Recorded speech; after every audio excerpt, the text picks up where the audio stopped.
interesante de que veamos. Porque recuerden que vamos a pasar ya, o de hecho ya pasamos a las psicosis afectivas.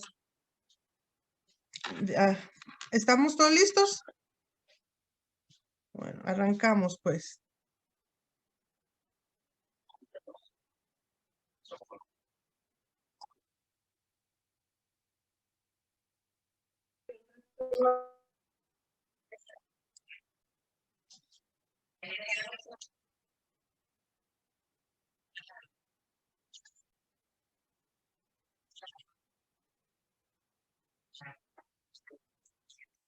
¿No se escucha, maestra? ¿Qué tiene?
Bueno, ni siquiera los saludé, ni siquiera les pregunté qué tal las vacaciones, porque quería aprovechar que estaba ayudando mi nieta a presentarles ese pequeño video. Una de las principales preocupaciones que tenemos los psicólogos es poder diferenciar entre una depresión endógena y una depresión exógena. Una depresión endógena sería aquella que está generada por las componentes químicos cerebrales, o más bien el desequilibrio químico cerebral, ¿sí? Y una depresión exógena, pues sería aquella que padece la persona por situaciones circunstanciales de su vida, como por ejemplo la pérdida de un ser querido,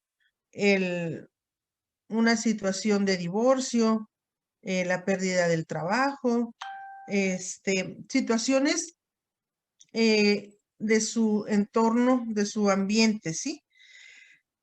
Esa es una preocupación que los psicólogos tenemos, que yo precisamente también puedo referirles, que era una de mis preocupaciones principales cuando trabajaba con pacientes deprimidos.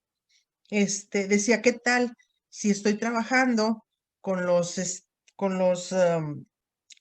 que supongo yo pensamientos defectuosos, pensamientos deformados, y nada, que lo que sucedía es que la persona tenía una descompensación química, neurológica. Y entonces, pues ahí podíamos estar años, trabaje y trabaje con los pensamientos deformados, mientras no se modificara la química cerebral, mientras no tuviera medicamentos, mientras la persona estuviera sin atención farmacológica, pues ahí vamos a estar. Esa es una de mis preocupaciones que siempre tuve como psicóloga, pero afortunadamente en la actualidad, sí, existen ya avances en la tecnología médica en cuanto a poder determinar si una persona padece un estado depresivo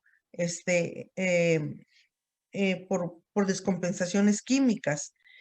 Ya en la actualidad, incluso está muy avanzada en las pruebas de laboratorio, las pruebas de resonancias magnéticas, las pruebas de como ustedes dieron, de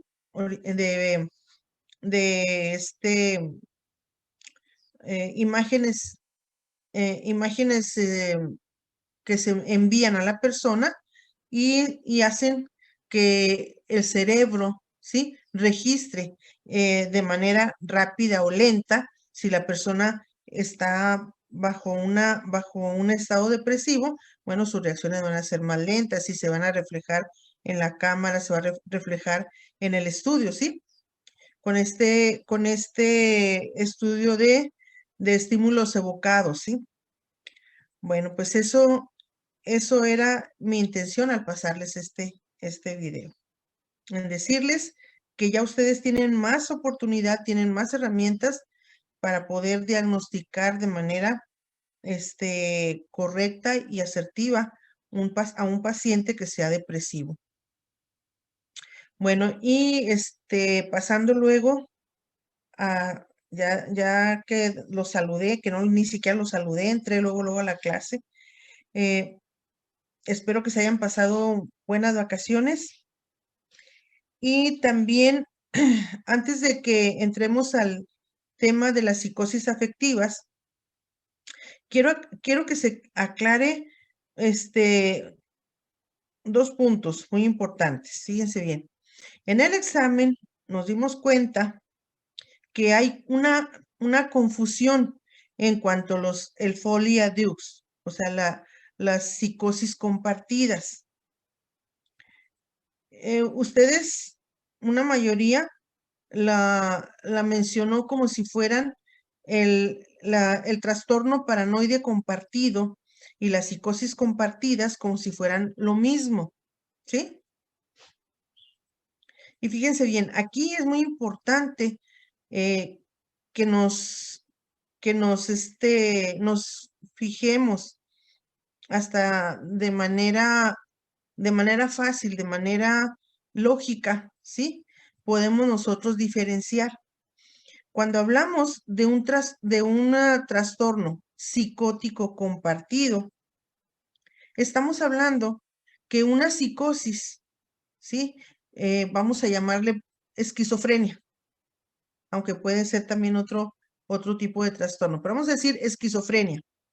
Es compartida, ¿ves? Con una persona que no tiene el trastorno, sino que únicamente lo comparte o lo copia para ser más claros. Entonces, cuando hablamos de trastorno psicótico compartido, estamos hablando vamos a situarnos en esquizofrenia. Y entonces nos vamos al manual diagnóstico. ¿Cuáles serían los síntomas de la esquizofrenia? Bueno, los síntomas positivos y los síntomas negativos. Los síntomas positivos que serían ideas delirantes, alucinaciones, pensamiento desordenado, agitación, pensamiento disgregado, y también síntomas negativos como serían abulia, puede ser hasta anorexia, puede ser depresión, puede ser desaliento, ¿sí? Entonces, los síntomas negativos y positivos tienen que estar compartidos, o sea, con una persona que no tiene la esquizofrenia.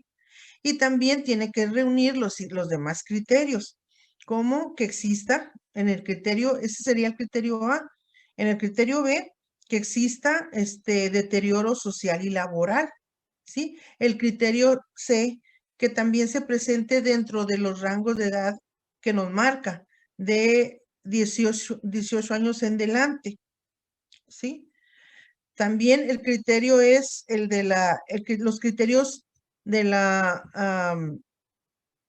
los que nos dicen que no es, nos van a decir, bueno, que no es provocado por drogas, que no es provocado por una condición médica. Los criterios de exclusión, ¿sí?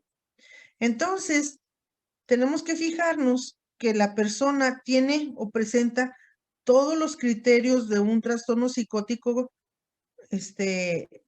como la esquizofrenia, y que lo comparte con otra persona. Pero es muy importante que nos demos cuenta que para que la otra persona, el receptor, ¿sí? Pueda compartir esos síntomas, tiene que tener ciertas características. No es como que yo tuviera todos esos síntomas y luego le dijera a Belén, Belén, te voy a compartir una psicosis. Y Belén dijera, sí, sí, maestra, vamos a compartir esa psicosis. No, no, no, no, ¿sí? Tiene que tener el receptor ciertas características que ya les dije. Tiene que tener una relación muy cercana con el, vamos a llamar el que tiene el trastorno.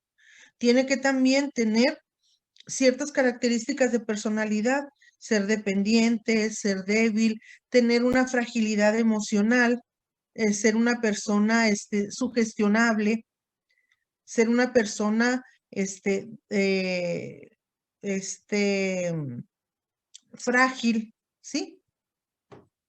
Ese tipo de personalidad es, es susceptible a compartir un trastorno psicótico.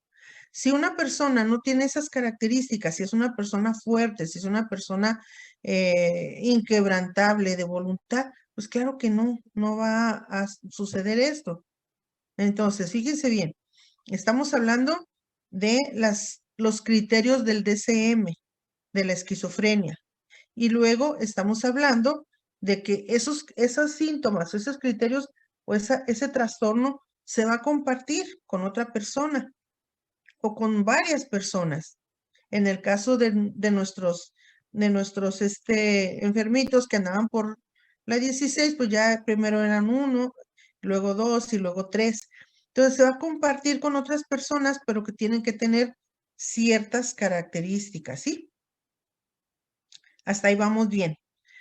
Cuando hablamos, pero fíjense, cuando hablamos de trastorno paranoide compartido, fíjense bien que estamos utilizando ahí el diagnóstico paranoia o paranoide. Paranoide, estamos hablando, estamos hablando de rasgos, ¿sí? Entonces, si hablamos de trastorno paranoide compartido, nos estamos refiriendo a que una ideación paranoide, ¿sí? Se va a compartir por otras personas, por el sujeto que está enfermo, ¿verdad? Que el que tiene el trastorno, pero ese lo va a compartir con otros. Y entonces, ¿recuerdan lo que hablamos de la paranoia? ¿Sí? La paranoia es una idea delirante de persecución y de grandeza. Punto. No hablamos de depresión como síntomas negativos, no hablamos de ideas no hablamos de pensamiento desorganizado, no hablamos de agitación. ¿Recuerdan a Francisco? Francisco únicamente tenía, ¿sí? Una idea delirante de persecución y de grandeza. Era lo que tenía. Si nosotros analizamos su pensamiento no era disgregado, no hablaba incoherentemente, ¿sí? No tenía y no presentó ni alucinaciones, solamente la idea delirante de persecución, ¿sí? Y todas las características que ya les dije acerca de la paranoia. Entonces, si estamos hablando de un trastorno paranoide compartido, estamos hablando, hagan de cuenta, de una paranoia, o más bien una paranoia, sino rasgos de la paranoia compartido con otras personas, ¿sí? Entonces, aquí tenemos el sujeto, vamos a decir, el original, el que tiene el trastorno, un trastorno delirante, un trastorno de persecución y de grandeza, que entonces lo comparte con un grupo. Por eso les puse el ejemplo de las sectas, ¿sí? Las sectas es un grupo de personas con unas características especiales de fragilidad emocional, dependencia, este, una persona que está muy desvalida, personas quebrantadas emocionalmente, ¿sí? Se ven influenciadas por esa personalidad, por esa persona que presenta esa idea delirante, porque recuerden que las ideas delirantes son muy fuertes, son casi imposibles vamos a decir, de superar o de cambiar.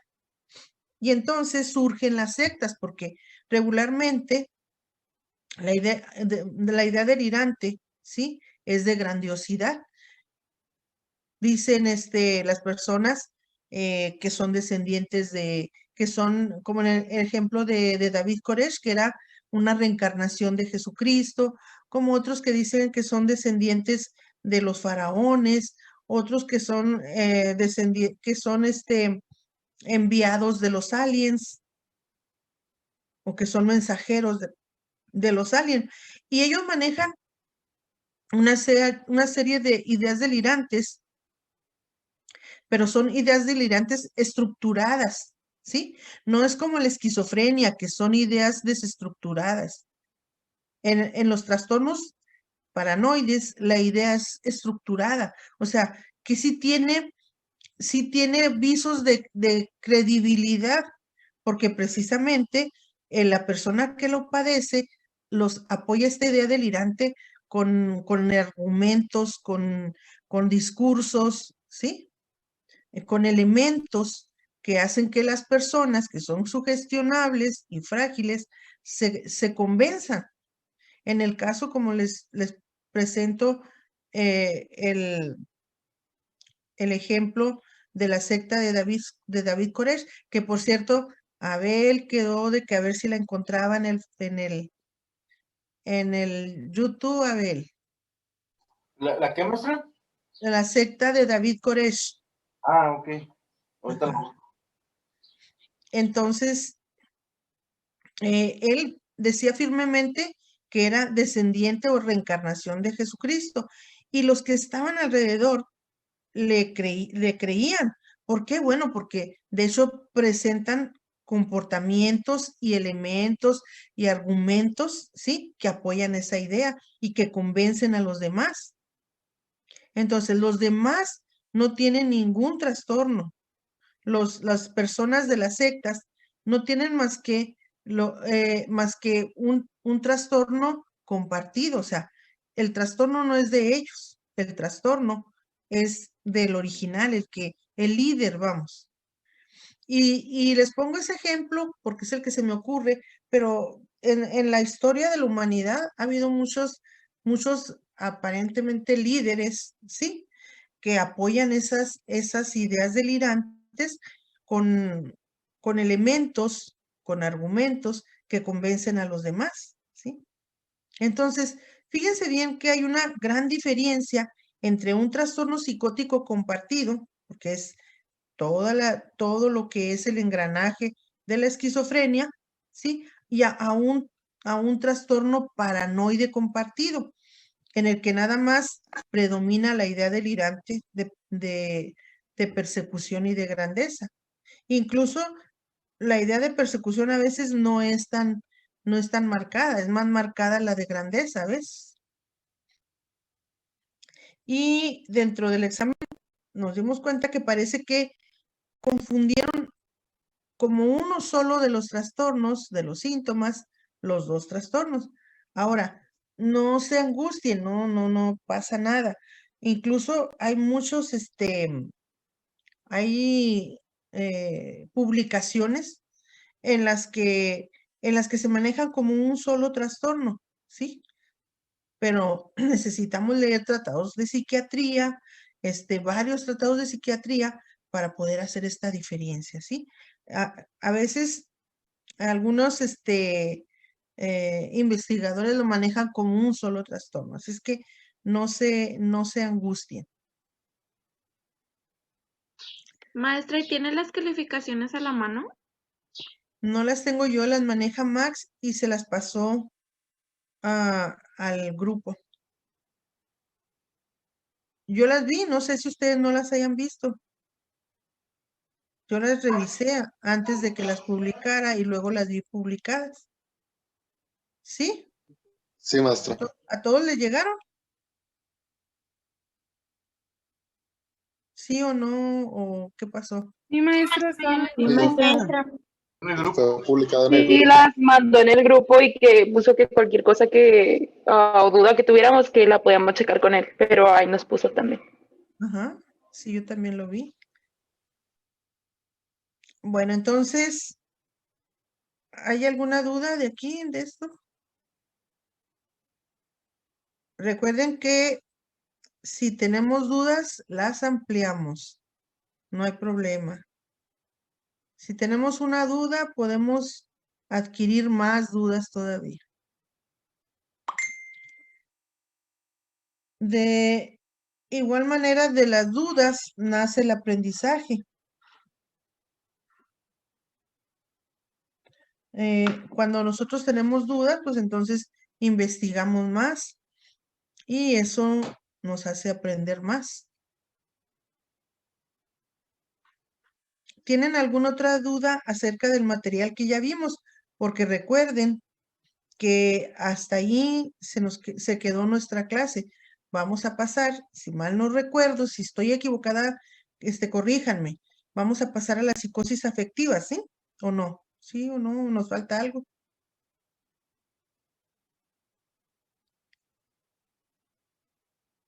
¿Sí? Maestra, Mande. ya compartí ahí algo de David Corris de National Geographic, está muy padre. Está suave, ¿verdad? Y ahí lo No, fue una cosa muy desastrosa porque allí la policía o el FBI intentó detenerlo, algo así, y se negó y se encerró con todas las mujeres y niños ahí. Y entonces parece ser que los mismos policías mandaron gases lacrimógenos y otros gases que ocasionaron un incendio y él ni aún así dejó que salieran y también él murió allí, también junto con todas las personas. Fíjense bien qué importante es esto. La policía no estaba preparada para manejar a una persona psicótica como David Koresh, ¿sí? Ahí la policía se fue, órale, sálganse, que me imagino, ¿ah? Pero no están enterados, ¿sí? De que una persona así es un enfermo mental. Oiga, maestra, Bueno, lo chistoso ahí es que no se sabe quién está más enfermo, si el compa o los que lo oyeron, los que lo siguieron. pues es lo que les quiero hacer notar, Abel, que los que lo siguen no tienen el trastorno, mas sin embargo, ¿sí? Tienen que tener ciertas características, tienen que tener todo lo que les dije, fragilidad emocional, dependencia, haber sufrido, estar muy indefensos para poder seguir a una persona así. Yo te aseguro que si fuera algún David Koresh ahí con nosotros al salón y dijera, no, que síganme, que soy el elegido y que no sé qué, pues diríamos, no, no, sácate, no, vámonos, órale. O le aplicábamos pruebas psicométricas o le hacíamos una evaluación, ¿sí? Se necesita tener, como les dije, los requisitos son esas características de personalidad para poderse, ¿cómo dejar sugestionar por ese tipo de enfermos? Y es algo muy terrible, Abel, muy terrible porque eh, creo que en Haití un líder em, hizo que se suicidaran cerca de 3,000 personas. Estamos hablando de unas cantidades muy grandes. Ahora, los que se fueron en el cometa Halley, fueron como 22, 24, algo así. Imagínense 24 personas estar convencidas de que al quitarse la vida se van a ir en un cometa. Está, más que nada, está como de terror.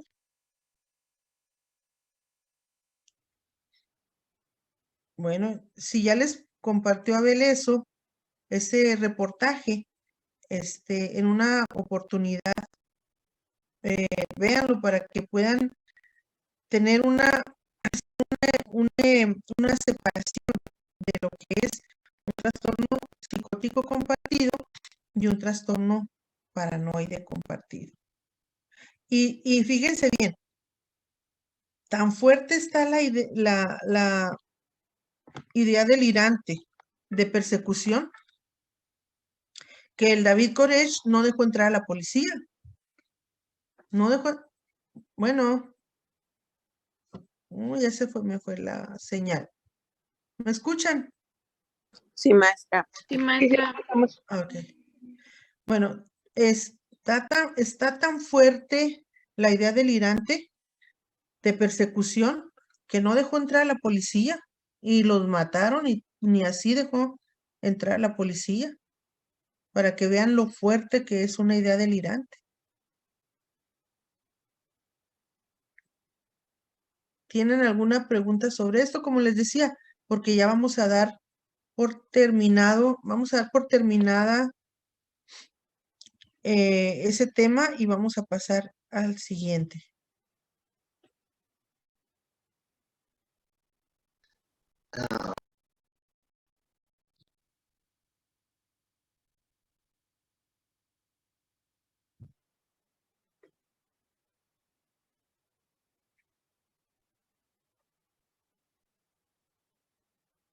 Más que predisposición, tienes que tener las condiciones necesarias para poderte dejar, vamos a llamarle, aunque no es así lo correcto, dejarte contaminar, ¿sí? Contaminar por una persona con un trastorno paranoide, ¿sí? Recuerden que les di ahí 3 puntos. Les di 3 puntos que les dije que los anotaran muy, muy especialmente, ¿sí? En el que decía, la persona tiene que tener, punto número 1, tiene que tener una relación muy cercana con el enfermo. Punto número 2, tiene que tener unas condiciones emocionales específicas. Y punto número 3, debe haber evidencia de circunstancial, o sea, de tiempo en que ese trastorno se ha compartido. O sea, tiene que haber una evidencia de que esa persona ya tiene tiempo compartiendo ese trastorno con la persona enferma. Bueno, tengo en la pantalla los trastornos afectivos. ¿La alcanzan a ver? De distimia. Ahí, esa mera. ¿Ya apareció? Sí, ya nomás póngale en red. ¿En qué? Sí, maestra. ¿Qué le pongo, Max? En present. Ok. En present arriba para que se haga grande. Ok. Sí, mamá. ¿Quién anda ahí, Valeria? Sí, va. Sí, aquí anda, me quería Valeria. ayudar. Valeria y el Chato. Bueno. Ahora sí, niños, ¿ya les apareció? Ya, maestra. Ok, entonces, ¿listos para comenzar?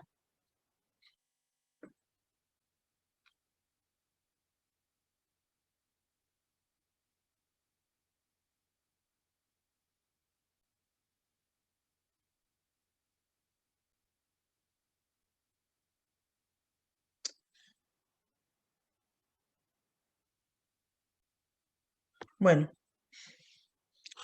En su pantalla les apareció unas letras grandotas que dicen episodios, ¿sí? Sí, maestra. Bueno, la intención es en psiquiatría decirles lo que es episodios. Episodios en psiquiatría también es como en las telenovelas. En las telenovelas, un episodio es un segmento, ¿sí? De una historia. En psiquiatría, episodios también es un segmento, es un espacio, ¿sí? de tiempo en el que se presentan los síntomas de un trastorno. Los episodios se pueden dar así como en las telenovelas, presentarse un episodio en donde todos los síntomas estén muy altos y luego bajan o se estabilizan un poco, pasa un tiempo y se puede presentar otro episodio, ¿sí? También con los síntomas muy alterados. Pasar un tiempo de días, horas, meses, ¿sí? Entre un episodio y otro episodio. No es algo establecido estándar, ¿sí? Depende de la intensidad del trastorno, depende del trastorno, depende de la persona en que se presente estos episodios, la frecuencia con la que se presenten estos episodios.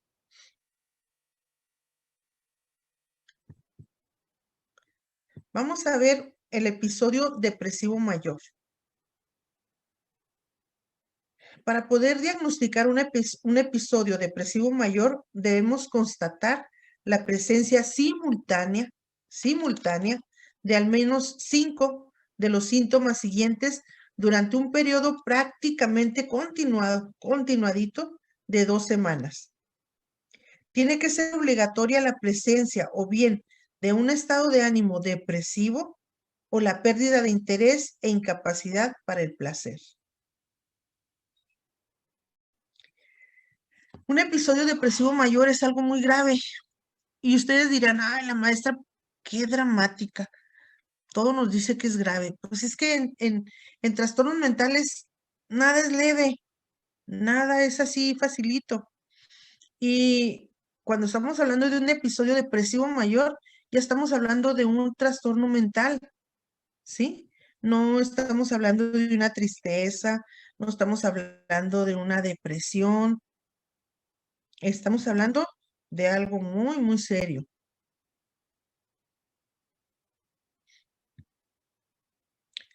La persona debe presentar estado depresivo la mayor parte del día. Anedonia todo el día, que es la incapacidad para experimentar placer. Recuerden que hemos hablado mucho de anedonia y no hemos tenido así una definición. Bueno, aquí ya la tienen. Es la incapacidad para experimentar placer de cualquiera, hasta placer. Nosotros podemos tener placer en comer algo sabroso, en tomar una rica bebida, en saludar a unos amigos, en ver la televisión, escuchar música.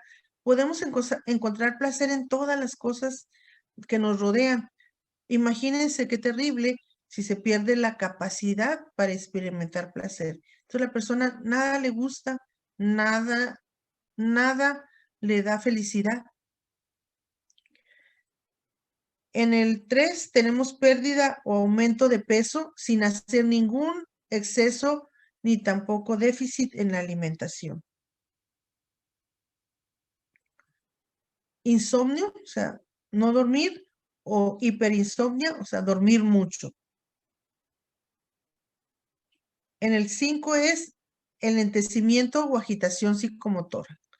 La persona puede estar lenta, o sea, que sus movimientos son muy lentos, o puede estar acelerada, agitándose mucho. Fatiga o pérdida de energía sin realizar tareas que lo requieran. La persona se ve y se refiere que está cansada. Sentimientos de culpa o de inutilidad sin venir al caso. Incapacidad para la toma de decisiones, la concentración o incluso para pensar. La persona no se concentra y tiene dificultad para concentrarse en algún pensamiento. Pensamientos recurrentes de muerte o ideas suicidas. El tratamiento. El mejor tratamiento, sin lugar a dudas, es el mixto, médico y psicológico. Por eso es muy importante que nosotros trabajemos y hagamos un diagnóstico exacto y preciso, porque necesitamos colaboración de los médicos y nosotros. Si nosotros nos queremos aventar solitos, decir yo puedo y que lo voy a sacar y que no sé qué, pues es muy arriesgado, muy arriesgado, porque recuerden que la persona ya tiene pensamientos recurrentes de suicidio. Y entonces es muy arriesgado nosotros sin apoyo médico decir yo puedo solito trabajar este paciente.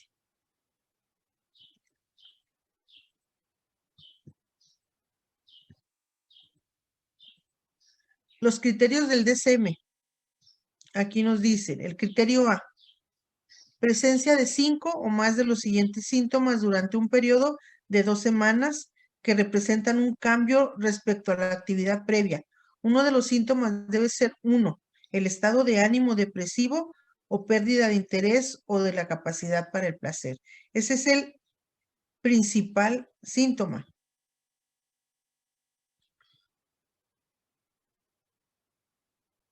Bueno. Esto también, aquí el DSM nos especifica más.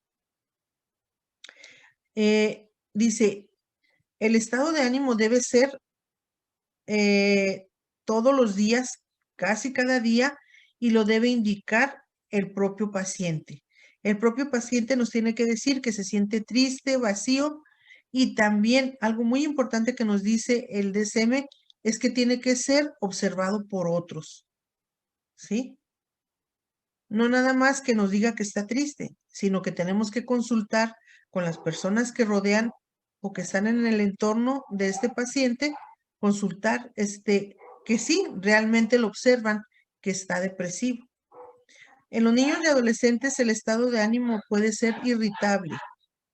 Anteriormente se creía que en los niños y en los adolescentes no existía la depresión, que no se presentaba en niños episodios de depresión. En las últimas investigaciones nos han dicho que sí, solo que a ellos no se les presenta en la misma modalidad que a los adultos. En los niños se presenta como estado de ánimo irritable. Y aquí tenemos ya más específico que disminuye el interés y la capacidad para el placer, que viene siendo la anedonia, pérdida de peso, insomnio o dormir mucho, estar agitado o lento, que viene siendo problemas psicomotores, la fatiga, los sentimientos de inutilidad, estar distraído, indeciso y no concentrarse, y los pensamientos recurrentes de muerte. Aquí no solo es el temor a la muerte, ¿sí? Sino ya un plan específico para quitarse la vida. Maestra, Mande. ¿le puede regresar 2 diapositivas, por favor, para tomarle una foto?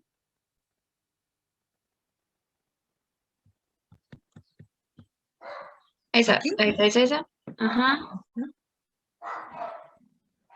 Me dicen cuándo. Y luego a la siguiente, por favor. Recuerden que sale así en...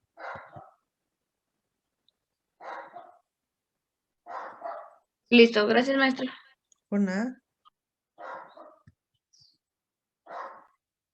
Fíjense bien. Que los síntomas no cumplen los criterios para un episodio mixto. ¿Qué quiere decir esto? Que la persona nunca ha tenido algún episodio de manía. ¿Sí? Quiere decir que se le presenta el episodio de depresión mayor únicamente así, sin tener un historial previo de un episodio de manía y ni siquiera de hipomanía. ¿Por qué? Si nosotros encontramos que la persona ya tiene un antecedente de un episodio de manía, ya no sería depresivo mayor. ¿Qué sería? ¿Qué creen? Bipolaridad. Bipolaridad, exacto.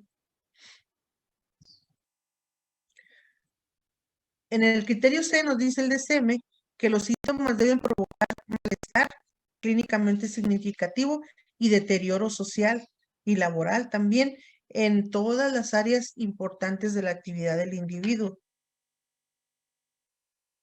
En el criterio D, el de exclusión, dice los síntomas no se deben a efectos fisiológicos directos de alguna sustancia, alguna droga, algún medicamento o una enfermedad médica.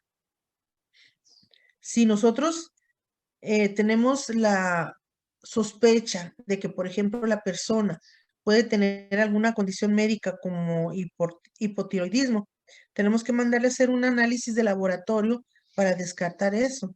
Si nos sale que no tiene ninguna condición médica, entonces órale, ¿sí? También tenemos que investigar muy claro que no se debe a alguna droga o algún medicamento,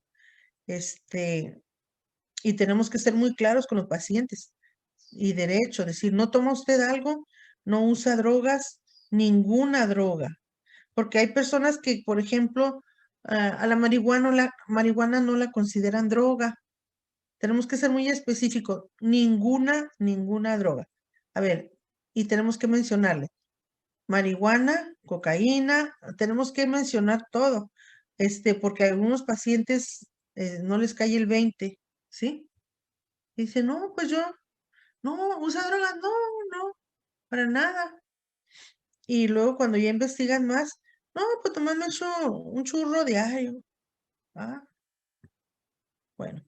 Otro criterio de exclusión es que los síntomas no se explican mejor por la presencia de un duelo. Eso también es importante. Después de la pérdida de un ser querido. También los síntomas persisten durante más de 2 meses y se caracterizan por una acusada incapacidad funcional, preocupaciones mórbidas de inutilidad, ideación suicida, síntomas psicóticos o enlentecimiento psicomotor. Entonces, si nosotros investigamos y la persona acaba de perder un familiar querido, allí no, tenemos que descartar. También no vamos a mandar a la persona luego a que tome fármacos antes de investigar concienzudamente, ¿sí? Disculpe, maestra. El alcoholismo también puede entrar en depresión o entrar en el criterio de... Ahí, mira, cuando veamos las psicosis alcohólicas, vamos a ver los síntomas y uno de los síntomas es que sí puede haber depresión, pero es porque existe daño en el sistema nervioso por el alcohol. Entonces ya estamos hablando de un síndrome orgánico cerebral, ¿sí? Pero no de una depresión mayor. Porque fíjense bien, por eso les puse al principio la palabra episodios.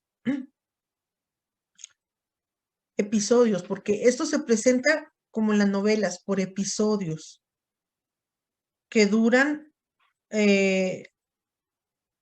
tienen que durar para que cumpla los requisitos de depresivo mayor, tiene que durar más de 2 semanas seguiditos, ¿sí?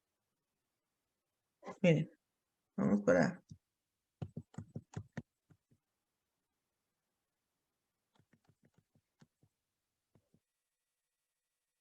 Miren, tiene que ser un estado de ánimo depresivo la mayor parte del día, casi cada día, ¿sí? O sea, casi todos los días. Y la persona debe decir, manifestar que se siente triste y los que lo rodean deben confirmar que se presentan episodios de llanto continuo sin ninguna razón, ¿sí? Entonces, en las psicosis alcohólicas tienen otras características que vamos a ver. Puede haber estados estados depresivos, pero no así, no así como aquí. Vamos a ver ahora la otra parte de la medalla, un episodio maníaco. ¿Qué es la manía? La manía es una enfermedad del estado de ánimo que se caracteriza por una hiperactividad psíquica y un fondo de alegría, de euforia y actividad frenética, y que no tiene motivación real alguna. Fíjense bien, no es simplemente estar alegre, ¿sí? Es la persona se encuentra eufórica, que es mucho más que estar alegre. Y luego también presenta una actividad frenética. Frenética quiere decir que no puede detenerse, que no puede controlarse, que no puede parar. El estado maníaco se caracteriza por una excesiva actividad física. Y una cosa también importante, a mí algunos alumnos me decían, bueno, si una persona está maníaca y presenta mucha actividad física, pues está bien, me dijeron, está suave porque así puede hacer muchas cosas. Pues fíjense que no, porque en un estado maníaco, sí la persona tiene mucha actividad física, pero no se concentra en nada, en un objetivo. O sea, no es capaz de iniciar, por decir, pintar una pared y luego seguir con la otra pared. No es capaz. O sea, puedes agarrar la brocha y dar 3 brochazos y luego pasarse a un mueble y darle 3 brochazos a otro mueble y pintarrajear la pared, sí, pintarrajear la puerta. O sea, no se concentra. Es mucha actividad física, pero sin un objetivo, sin aprovecharse, ¿sí? Los sentimientos de euforia extremos son muy desproporcionados en relación a cualquier acontecimiento positivo. O sea, no va relacionado con algo, con algún acontecimiento de triunfo, algún acontecimiento positivo. Simplemente el estado maníaco surge pues por la descompensación química. Entonces la persona empieza a estar maníaca, pero está muy desproporcionada en relación al entorno. No es una alegría que esté propiciada por una fiesta, por un encuentro con amigos. No. Es una actividad excesiva, pero sin ningún sentido y también desproporcionada en relación a los eventos, ¿sí? Del ambiente. Los estados maníacos más representativos o los síntomas más representativos en los estados maníacos son la fuga de ideas, elevación del humor y aumento de la actividad. Incluso ustedes ya vieron la película de Mr. Jones, me dijeron, ¿verdad?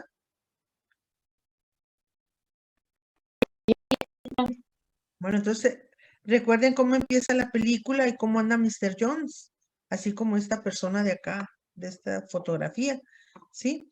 Anda súper acelerado, pero no se concentra, prácticamente no se puede concentrar en el trabajo. Si ustedes se fijan, está hablando mucho y no se concentra en lo que está haciendo.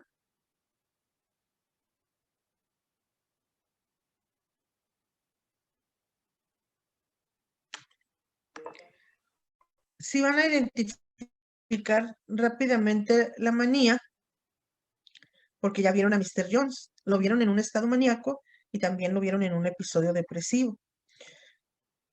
Los síntomas maníacos se desarrollan típicamente de forma rápida en unos pocos días. En las fases precoces, cuando la manía es leve, la persona se siente mejor que habitualmente y a menudo aparecen más alegres, rejuvenecidas y con más energías. Y todo estaría bien si hasta ahí se quedara.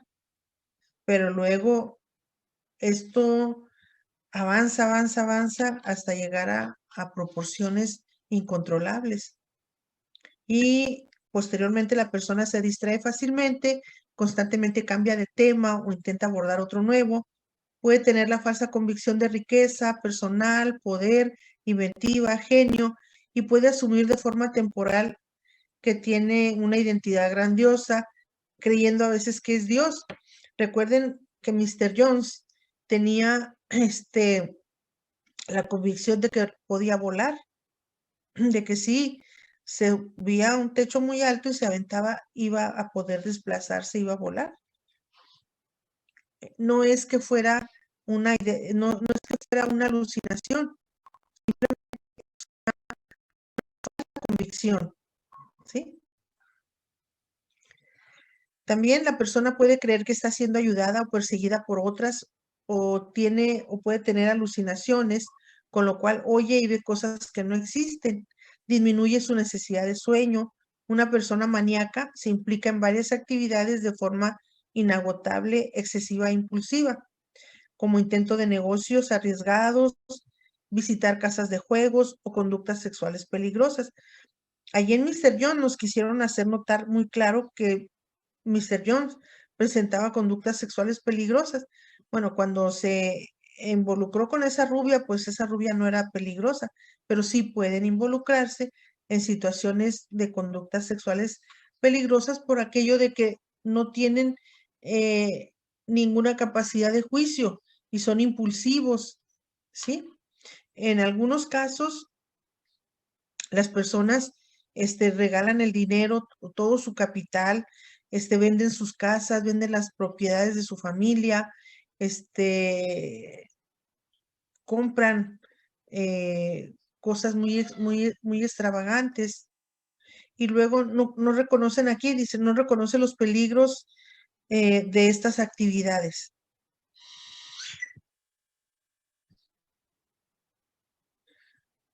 La manía se diagnostica por sus síntomas, que son característicamente obvias para el observador. Sin embargo, como las personas con manía se caracterizan por negar todo problema, en la manía es mucho más fácil diagnosticar porque nosotros hacemos un diagnóstico clínico. Quiere decir que tomamos nuestro manual y le ponemos palomita a todo lo que el enfermo hace, como por ejemplo, que sale corriendo, que está muy agitado, que tiene conductas peligrosas, que tiene conductas sexuales alteradas. Vamos nosotros poniendo palomita en el manual y entonces podemos diagnosticar fácilmente la manía porque se diagnostica por sus síntomas.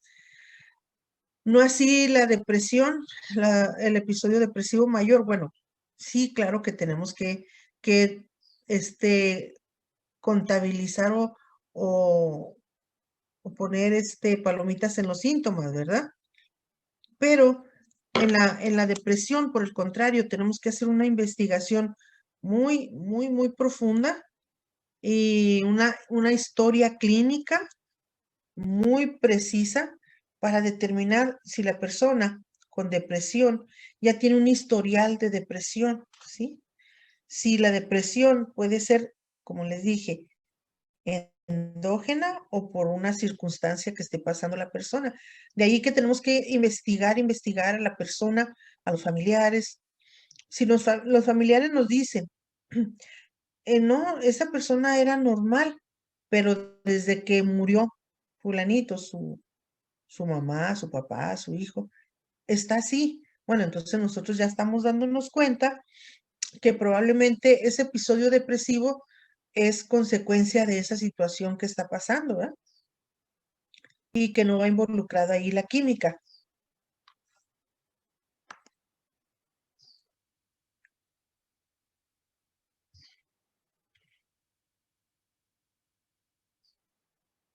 ¿Si alcanzan a ver lámina? Sí, maestra.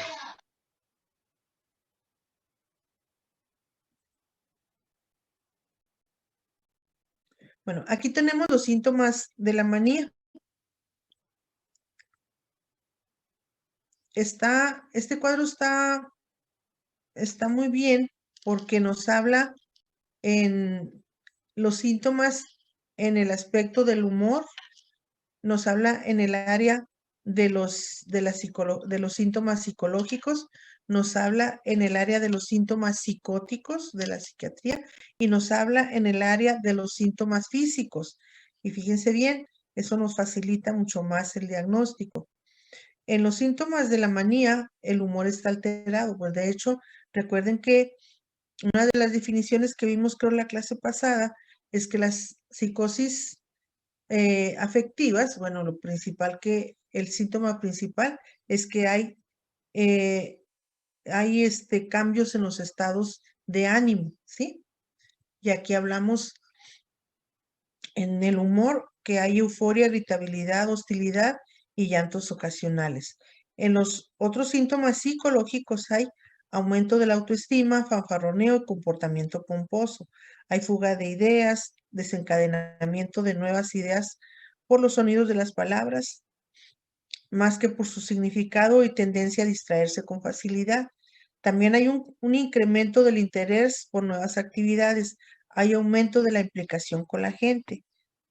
Se ve, hay compras en exceso, indiscreciones sexuales, inversiones mercantiles y actividades en general peligrosas.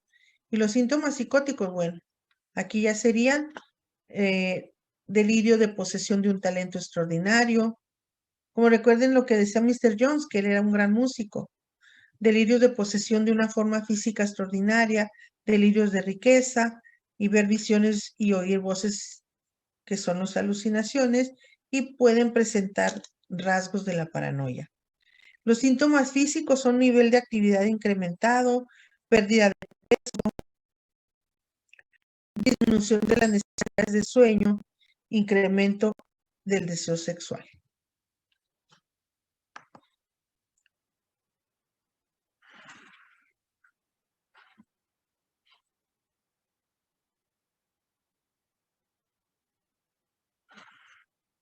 ¿Ya lo tienen?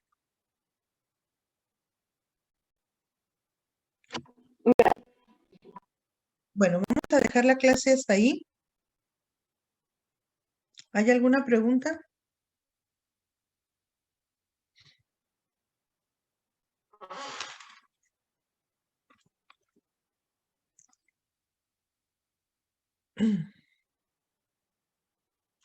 Vamos a dejar la clase hasta ahí porque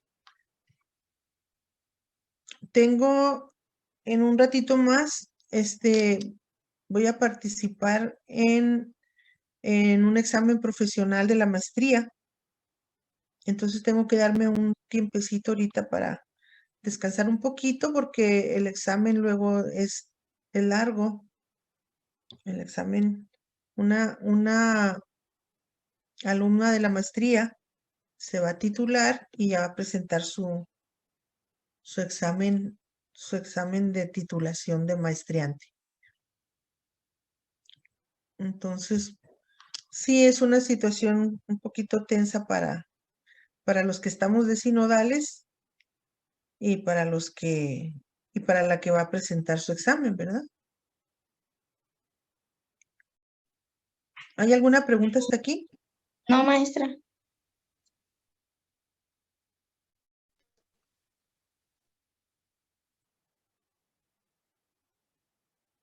¿Quedó entonces claro lo que vimos acerca de los trastornos compartidos? Okay. Y también, no hay alguna... de hecho, apenas estamos aterrizando en los trastornos afectivos. Si se fijan, apenas vimos lo que es episodio, lo que es depresión mayor y lo que es manía. Pero hay muchas más modalidades. Vamos a entrar en distimias, en melancolía. Tenemos que ver los trastornos afectivos tienen muchos, vamos a decir, episodios que es importante que nosotros sepamos identificar. Nos vamos a llevar un buen tiempecito en las psicosis afectivas. Y en alguna ocasión, ahí me decían, bueno, las psicosis afectivas no están tan mal, pues nomás está alterado el afecto. Híjole, pero estar alterado el afecto, tanto en un episodio maníaco como en un episodio depresivo, es una incapacidad total. La persona no tiene no tiene capacidad ni social, ni laboral, ni siquiera puede concentrar su atención para su autocuidado, fíjense. A veces tienen Ni que en, ser hasta atendidas, ¿sí? ni en el sueño, ¿verdad? No duermen.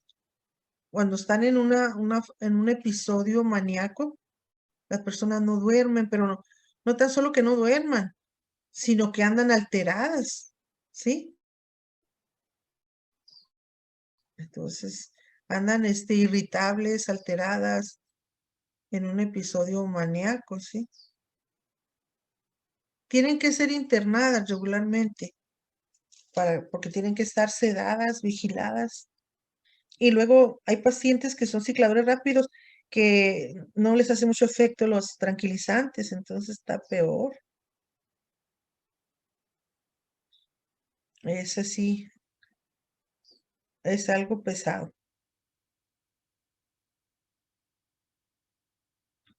Bueno, se quedaron muy calladitos. Los asusté Maes- los asusté con las psicosis afectivas. los medicamentos para la depresión, como cuáles vienen siendo. Para la depresión tienen que ser evaluados y recetados por un médico que sepa manejar bien los fármacos. Existen en la actualidad muchos medicamentos que son atípicos, quiere decir que no tienen tantas reacciones secundarias. En mis tiempos, el Prozac era el que rifaba, pero ahorita ya hay medicamentos más nuevos, más modernos, ¿sí? Pero sí tienen que estar muy muy bien medicados, porque recuerden que todo medicamento tiene reacciones secundarias y a veces sale peor el remedio que la enfermedad. Las reacciones secundarias son ahora sí que más peor que la enfermedad. Tiene que estar muy bien y tiene que estar en mucha comunicación con el médico para que le estén diciendo, no, que no me cayó bien, cámbielo y cámbieselo. A mi paciente, no le cayó bien este medicamento, se siente mal, está mareado, tiene náuseas, está tembloroso. Fíjese que ustedes se van a convertir en la voz, si tienen un paciente con un trastorno mental, se van a convertir en la voz de esa persona, porque fíjense bien, la persona que está pasando por un trastorno mental no tiene la capacidad, ¿sí? Ni el estado de ánimo, ni la capacidad para estar hablando con el médico. Muchas veces ustedes van a ser el vocero de esa persona. A mí me decía un psiquiatra, mi maestro me decía, oiga, usted de veras, dijo, o sea, con todo respeto, ¿cómo da lata? Porque le mandaba un paciente, por decir, le mandaba un paciente y luego yo, oiga, doctor, este paciente me lo está mandando muy sedado. Y luego, por favor, modifíquele la dosis. Y luego después, oiga, doctor, no, pues ahora está muy alterado. Por favor, este otro. Y luego ya, oiga, doctor, pues que no, que está tembloroso.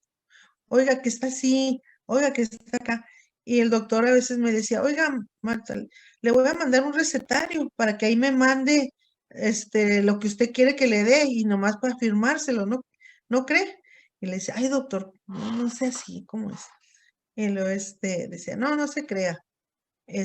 Mándeme otra vez a su paciente, mándemelo otra vez, hasta que ya lograba ajustarle el medicamento. Porque hay una cosa que algunos psiquiatras manejan del más al menos, pero es una friega, porque hagan de cuenta que dan la dosis más alta que se pueda dar y luego de ahí van ajustando, van bajando las dosis, ¿eh? Pero muchas veces el paciente, pobrecito, pues ni ánimo tiene de nada. Entonces le dan una dosis alta y anda todo como gallinita despescuezada y no dice nada, ¿verdad? Entonces nosotros tenemos que decirles como, de nuestro paciente. Tenemos que salir con nuestro paciente y decir, oiga, doctor, no, mi paciente anda, pero si anda en otro planeta, o sea, no se aterriza, ¿sí? Ah, pues sí, es que se le dio en el de más a menos. Entonces le voy a ir ajustando. Ahora que está tomando una tableta, pues que tome la mitad. Y luego, no, pues que sigue mal. Pues ahora que tome un cuarto, hasta que logran la dosis correcta. Pero sí tienen ustedes que ser los voceros de sus pacientes.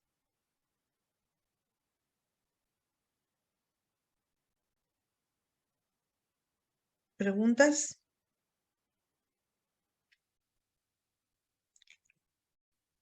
¿No hay?